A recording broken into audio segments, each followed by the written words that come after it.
La marée verte, entendez par là la prolifération des algues sur les plages de notre région, commence à inquiéter sérieusement.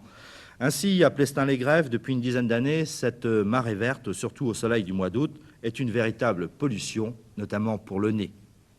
Ce phénomène de marée verte a débuté il y a une dizaine d'années environ et va en s'amplifiant. À l'origine, la prolifération anormale d'algues sans que les causes soient connues. L'excès de nitrate dans l'eau de mer serait une de ces causes. Les scientifiques cherchent bien sûr, mais n'ont pas encore trouvé la solution. Une chose est certaine, l'année dernière, quelques 250 camions auront retiré environ 25 000 tonnes d'algues, rien que sur le territoire de la commune de Plestin. Le département aura pris 80% de l'opération à sa charge, mais la municipalité, payant le reste, a dû débourser quelques 12 millions de francs. C'est un problème qui nous dépasse actuellement et qui a pris des proportions énormes pour notre commune. Sur le plan financier notamment. Sur le plan financier, certainement, et aussi ça nous touche énormément sur le plan touristique. Les estivants viennent chez nous, mais ne restent pas longtemps. 8 ans plus tard, le phénomène s'est amplifié. On s'est habitué à voir arriver les algues vertes avec les beaux jours. Chaque année, avec quelques semaines d'avance sur les vacanciers, l'ulve, une algue verte, envahit certaines plages du Finistère. Cette algue a deux péchés mignons. La longueur du jour, qui favorise sa photosynthèse et son développement, elle apprécie juin et juillet, et un goût immodéré pour les nitrates. Elle raffole des embouchures où les cours d'eau apportent son mets favori. Le phénomène de marée verte ne se produit pas partout. Certaines conditions doivent être réunies. Il faut 3 facteurs simultanés qui doivent être absolument nécessaires pour créer une marée verte. Premièrement, il faut une plage de sable à faible pente, une sorte de lagune. Deuxièmement, une arrivée d'eau douce chargée de nitrate. Et troisièmement, un piégeage de l'eau marine en fond de baie. Les regards se tournent de plus en plus vers les nitrates des engrais agricoles. Pour autant, si l'odeur dérange, l'algue semble encore inoffensive. Nous sommes en 1999 à Binic, dans les Côtes-d'Armor. Spectacle de désolation. Comme chaque été, la mer draine à la côte un cordon d'algues vertes. Et même si elles sont totalement inoffensives, elles n'incitent pas à la baignade. Inoffensive, pas si sûre. Déjà en 1989, un homme est retrouvé mort dans un monticule d'algues sur la plage de Saint-Michel-en-Grève, dans les Côtes-d'Armor. Puis, en 2008, ce sont 2 chiens qui meurent sur la plage à Ilion. J'ai avancé là, le long du sable et puis j'ai avancé jusqu'au rocher et puis je pouvais pas passer finalement parce que y avait trop d'algues quoi. Donc je suis montée sur les rochers et puis c'est là que je les ai découverts. Alors, je sais que c'est difficile, mais ils étaient dans quel état vos chiens à ce moment-là? Ils étaient tous les deux l'un près de l'autre, inanimés, donc j'ai tout de suite été dedans. J'en avais jusqu'au-dessus des genoux quoi. Puis je les ai sortis de là, j'ai essayé de réanimer, mais c'était trop tard. En juillet 2009, nouveau drame à Saint-Michel-en-Grève. Un cheval meurt sur la plage. Son cavalier est sauvé in extremis.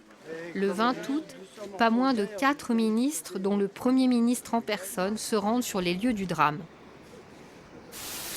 Suite à la mort d'un cheval, ici même, le mois dernier, et aux conclusions accablantes d'un rapport d'experts sorti ce matin, l'État semble prendre cette pollution un peu plus au sérieux. Les conclusions sont très claires, il y a un risque sanitaire mortel. Donc voilà, c'est très clair quand il y a des concentrations particulières et des conditions de décomposition. Après un rapide tour des lieux, François Fillon et ses ministres ont d'abord rencontré les élus locaux, des élus acculés par les coûts croissants du ramassage des algues.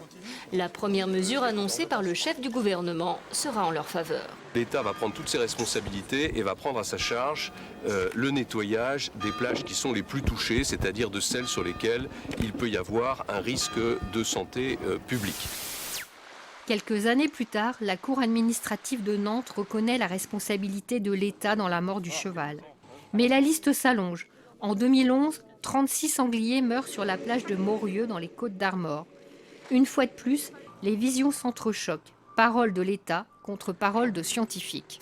Il est certain que la présence d'hydrogène sulfuré, donc d'H2S, est avérée dans 5 animaux sur 6, mais il serait excessif de conclure de manière radicale que c'est le H2S qui a provoqué leur mort, puisque l'un de ces animaux n'en présentait pas ni dans ses poumons ni dans son sang. Une prudence que dénonce le docteur Claude Lenné. Pour ce scientifique spécialiste des gaz toxiques, le doute n'est pas permis.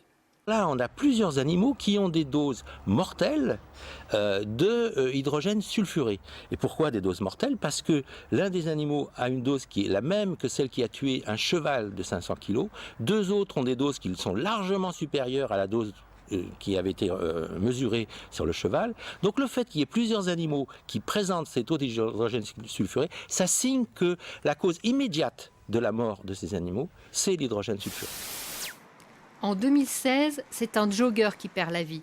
Et toujours les mêmes difficultés pour en élucider les causes. C'est ici, le 8 septembre dernier, qu'un homme de 50 ans, sportif accompli, trouvait la mort. Après avoir écarté la piste des algues vertes, le parquet de Saint-Brieuc ordonne finalement l'exhumation du corps, 15 jours après le décès, pour une autopsie. Aujourd'hui, ces résultats ne sont toujours pas connus et le procureur ne s'exprime pas. Manifestement, il y a une volonté de cacher la vérité en tardant, 1, à effectuer les analyses, 2, à donner les résultats. 3 mois, ça me semble effectivement excessif. C'est pas tout à fait pas logique. Il n'y a pas besoin d'un tel délai pour obtenir les résultats d'une autopsie. Alors, les algues vertes et leurs gaz toxiques sont-elles responsables du décès? Cette question aurait dû se poser dès la découverte du corps. Tel que c'est fait actuellement, si on ne prend pas les précautions de faire les prélèvements, dans 20 ans, on y est encore. 4 mois plus tard, le procureur de la République de Saint-Brieuc classe l'affaire sans suite. En juin 2018, le tribunal des affaires de sécurité sociale de Saint-Brieuc qualifie le décès de Thierry Morfoys en accident du travail. C'est enfin une avancée dans la reconnaissance officielle du danger de ces algues. Cet homme de 48 ans avait été retrouvé mort près de son camion en juillet 2009. Dans sa benne, un chargement d'algues vertes qu'il transportait d'une plage de Binic à une usine de compostage.